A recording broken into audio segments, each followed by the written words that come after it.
The policy envisions an education system rooted in Indian ethos that contributes directly to transforming into an equitable and vibrant knowledge society, and thereby making India a global knowledge superpower. The vision of the policy is to instill among the learners a deep-rooted pride in being Indian, not only in thought, but also in spirit, intellect, and deeds, as well as to develop knowledge, skills, values, and dispositions that support responsible commitment to human rights, sustainable development and living, and global well-being, thereby reflecting a truly global citizen. The National Policy 2020 is a national commitment to the people of India. The policy was framed while recognizing the need for skilled workforce, the need for new skilled labor in the quickly changing employment landscape and global ecosystem. This policy aims to make education more experiential, holistic, integrated, inquiry-driven, discovery-oriented, learner-centered, discussion-based, flexible, and enjoyable.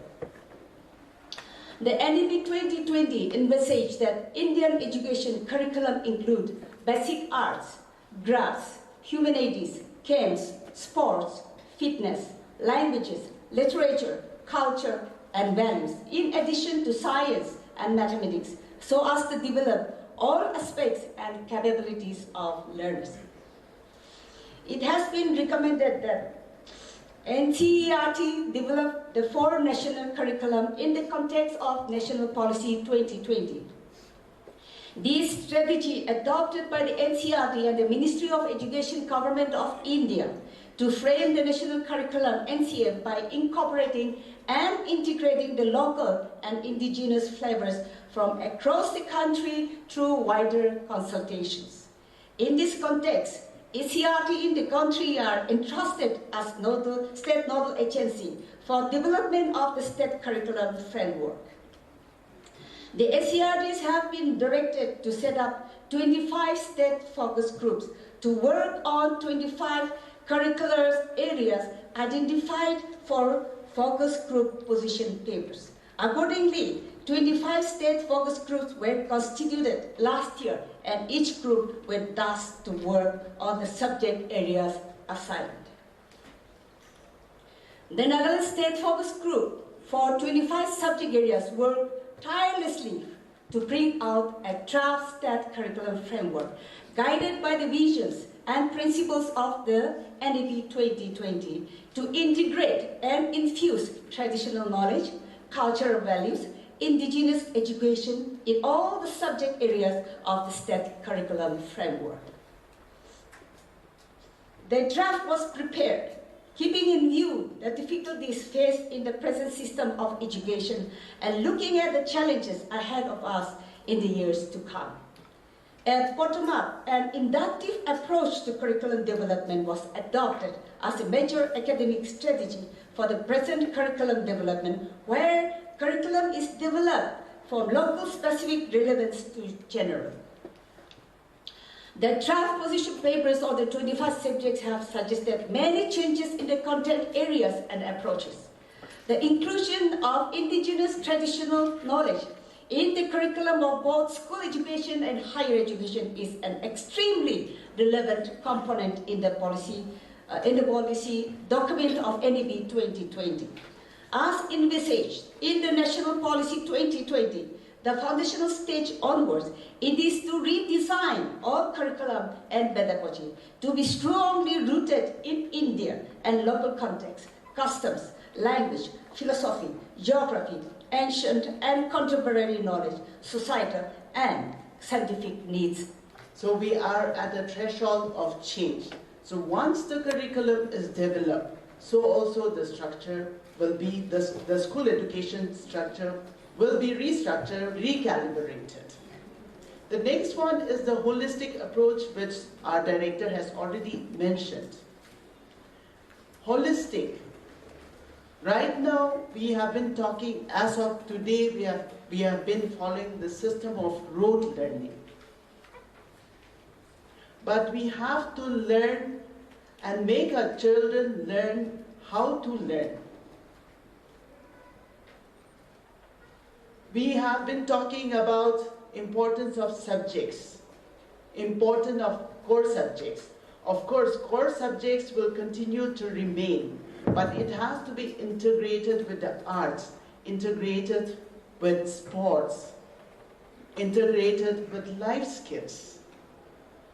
And you are subject experts, you are already aware, but I want to emphasize that it is important that these life skills are integrated in our curriculum. And I'm very sure you'll be discussing the importance of all this today. The values of learning about our tradition, our culture,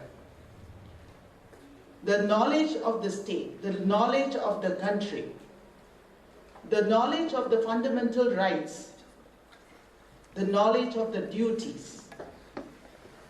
These have to be incorporated in our curriculum so that we build good human beings who will be contributing to their country, to the state. We also talk about flexibility of choices as envisaged in the NEP. And I'm very sure in our state curriculum framework that has already been captured. Flexibility to be provided to the students so that they can make life choices, study plans while they are still in school. But at the same time, there are some subjects which will continue to be mandatory, like life skills, then mathematics, science, AI. We have to change with the changing times. So also, our children, we have to provide a curriculum which our children will study and will be able to adapt to the changing times. The Government of India has given us this responsibility to come up with the thematic papers. So accordingly, we have formed the state curriculum framework committees. 3 state curriculum framework committees were formed. One is for the school education and ECC, one was for adult education, and one was for teacher education. SCERT has been made the nodal department for carrying forward this objective. And accordingly, they have formed thematic groups and focus groups, and accordingly 25 thematic papers have been submitted. Education is a subject that touches every one of us, and all of us have strong views on what is the state of our education and how it should be improved.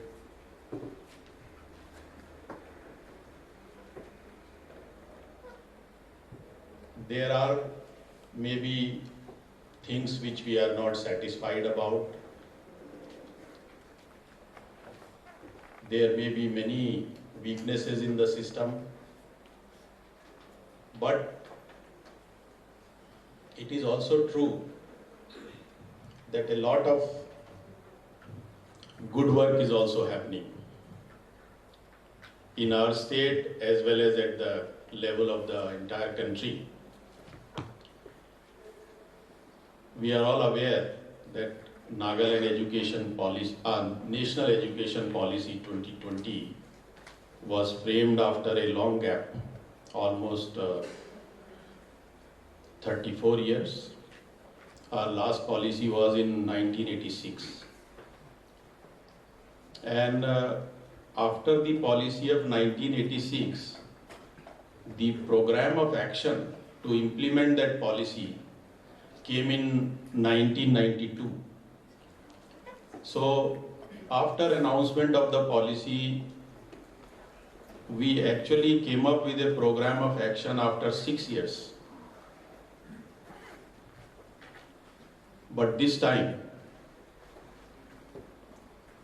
the National Education Policy 2020 was announced in 2020. It was finalized after a very, very exhaustive process of consultation, deliberations, discussions from the grassroots as well as with experts, not only at the national level but at the international level. And that has given us a new policy. I'm sure you must have read it. As can be seen from the policy, it is actually a paradigm shift in our education system. Some of the features of the policy have been highlighted by Ms. Kevileno. I understand yesterday also there was some program, another seminar on another aspect. But the key point is that immediately after announcement of the policy, everyone associated with education has gone into high gear. The central government, state government, and all the agencies, organizations involved in education have gone into high gear. After the policy was announced, there has been a series of deliberations, discussions. Even during the peak of COVID period, these consultations were going on as to how we translate the policy into action. A lot of work has been done even at the school level education as well as higher education. And in the Ministry of Education, we have two departments, the Department of Higher Education and the Department of School Education. And both the departments have led from the front. And even in our state, the Higher Education Department, Technical Education Department, School Education Department, SCERT, everyone has been working hard towards translating the policy into action. And the policy also has given milestones. Certain things have to be done at certain milestones. So everyone is trying to achieve those milestones within the deadlines.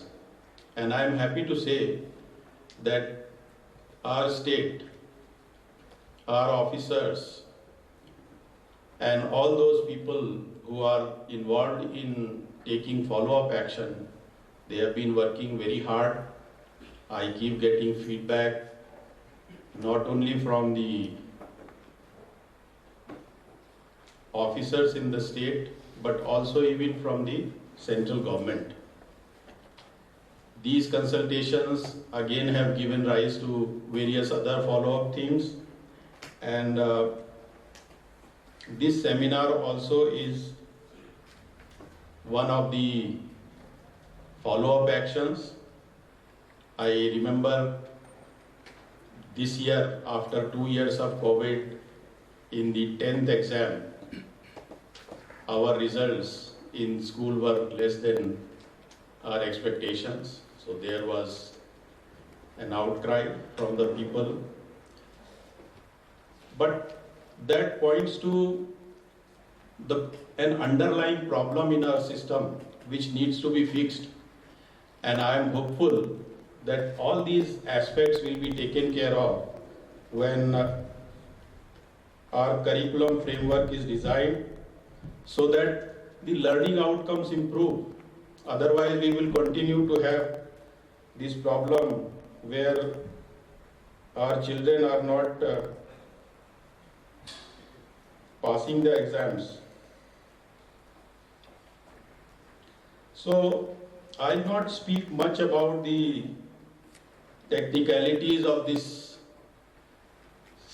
state curriculum framework. I am not an expert in this field. I think most of the points have already been covered by my predecessors. But one thing I know, that developing a curriculum framework is a very, very tedious and meticulous exercise. It requires lot of diligence, lot of hard work is being organized, which actually gives us an opportunity to consult, deliberate on issues, and come to a common ground on various points.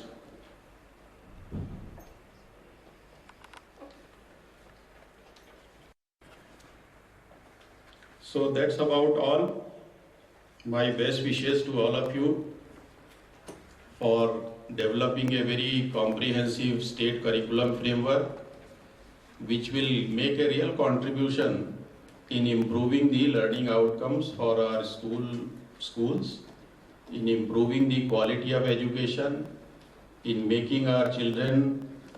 Motion, top JEE and NEET Coaching Institute of Kota is now in Dimapur. Faculties study materials and test series from Kota directly. Now students from Nagaland can raise their preparation level right here in Dimapur. Admissions open now.